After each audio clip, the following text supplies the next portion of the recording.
आज कश्मीर में कुछ ऐसा हुआ जिस कारण कर्फ्यू लागू किया गया। कश्मीर में इंटरनेट सुविधा बंद कर दी गई, सुरक्षा व्यवस्था को बढ़ा दिया गया। नमस्कार, मैं हूं साक्षी सबरवाल। प्राइम टाइम में आपका स्वागत है।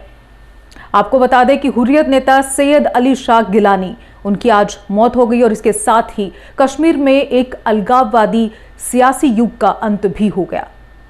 92 वर्षीय हुर्रियत नेता सैयद अली शाह गिलानी का कल रात निधन हुआ और आज सुबह उन्हें उनके घर के नजदीक ही सुपुर्दे खाक किया गया।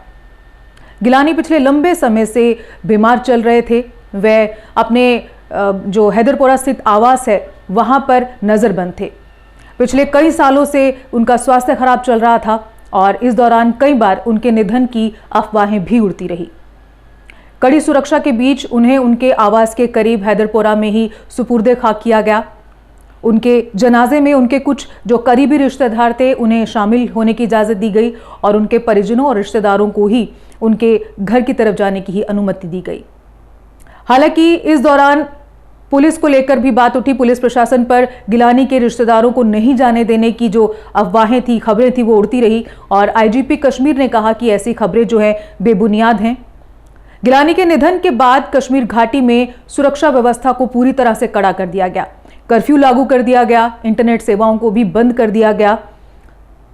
आपको बता दें कि सैयद अली शाह गिलानी को पाकिस्तान परस्त अलगाववादी नेता के रूप में जाना जाता था। पाकिस्तान परस्त होने के कारण उनकी जिंदगी का एक बड़ा हिस्सा कश्मीरी जेल और श्रीनगर स्थित घर में नजरबंदी में ही बीता।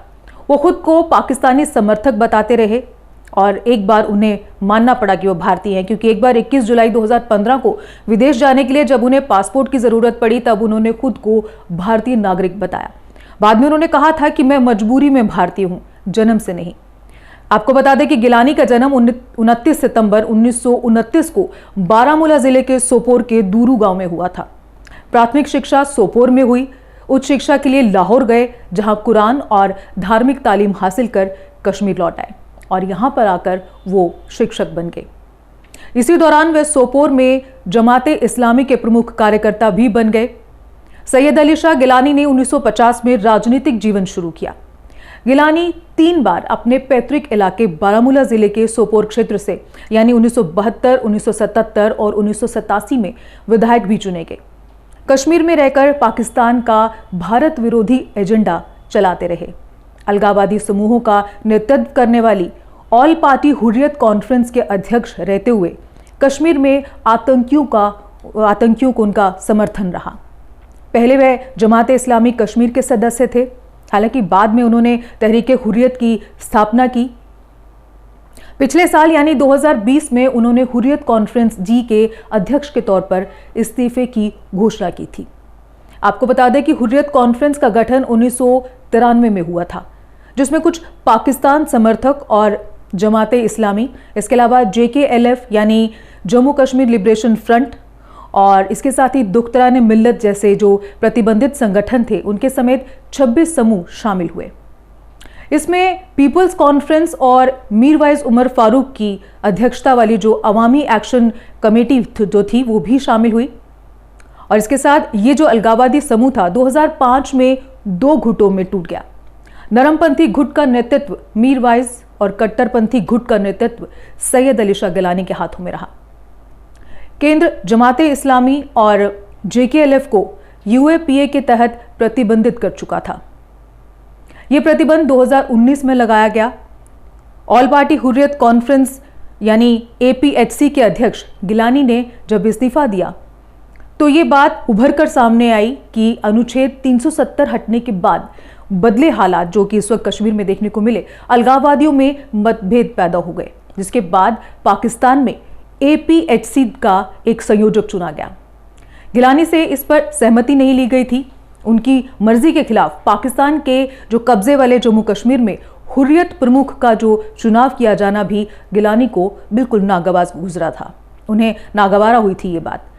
370 हटने के बाद पाकिस्तान को भरोसा था कि हुर्रियत घाटी को दोबारा हिंसा की आग में झोंकने में सफल रहेगी, लेकिन ऐसा कुछ भी नहीं हुआ। न तो किसी अलगाववादी नेता ने किसी प्रकार के बंद का आह्वान किया, न पत्थरबाजी हुई और न ही पाकिस्तान के झंडे लहराए गए। इससे सबसे पाकिस्तान जो था वो बुरी तरह हताश हुआ। इसके बाद वह गिलानी को नजरअंदाज करने लगा। अपनी अहमियत कम होते देख गिलानी ने अपने को हुर्रियत से अलग कर लिया। घाटी को हिंसा की आग में झोंकने के लिए भी अलगाववादी ताकतों का सहारा लिया गया था।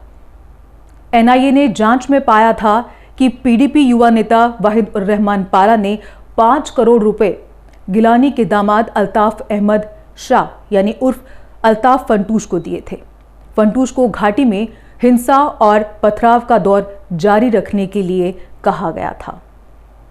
हुर्रियत नेता सैयद अली शाह गिलानी की मौत के साथ ही कश्मीर में एक अलगाववादी सियासत के युग का अंत भी हो गया है। ऐसा माना जा रहा है कि अब उनकी जगह लेने वाला कम से कम उनके परिवार में कोई नहीं है, क्योंकि उनके बेटे पहले से ही इस विचारधारा से किनारा कर चुके हैं। ये वही गिलानी थे जिनकी जिंदगी कई तरह की खबरों के साथ जुड़ी रही, कई तरह की बातें इनको लेकर उड़ती रही। ये वही गिलानी थे जिनके एक ऐलान पर घाटी में हिंसा, पत्थरबाजी शुरू हो जाती थी, दुकानें बंद हो जाती थी, सड़कें सूनी हो जाती थी। इन्हीं के कारण एक आम कश्मीरी दुख सहता रहा, अपनों को मरते हुए देखता रहा, बेरोजगार होता रहा। लेकिन इन्हीं नेताओं के बच्चे आज वेल सेटल्ड हैं। कोई सरकारी नौकरी कर रहा है तो कोई देश के अन्य राज्यों में उच्च शिक्षा हासिल कर रहा है या विदेशों में सेटल्ड है। लेकिन विडंबना तो यही है कि अपनों के लिए बेहतर भविष्य की कामना और दूसरों के लिए हिंसा, पत्थरबाजी, हथियार उठाने की आदेश देना कहाँ का न्याय है। ये सच में ऐसे लोग एक आम इंसान की मुश्किलों को दूर कर सकते हैं? ये एक बड़ा सवाल है। एक आम इंसान जो रोज 2 वक्त की रोटी के लिए दिन भर मेहनत करता है, क्या उसके हक के बारे में कोई भी सोचता है? शायद नहीं। ये ऐसे सवाल हैं जो बहुत सारे जवाबों के इंतजार में हैं। फिलहाल आज के प्राइम टाइम में बस इतना ही। दीजिए इजाजत। नमस्कार। जीके अपडेट रहे हमारे साथ। अगर आप ये वीडियो YouTube पर देख रहे हैं तो हमारे YouTube चैनल को सब्सक्राइब करें और बेल आइकन को क्लिक करें। अगर आप ये वीडियो Facebook पर देख रहे हैं तो हमारा Facebook पेज लाइक जरूर करें। For advertisement please contact 7051091811।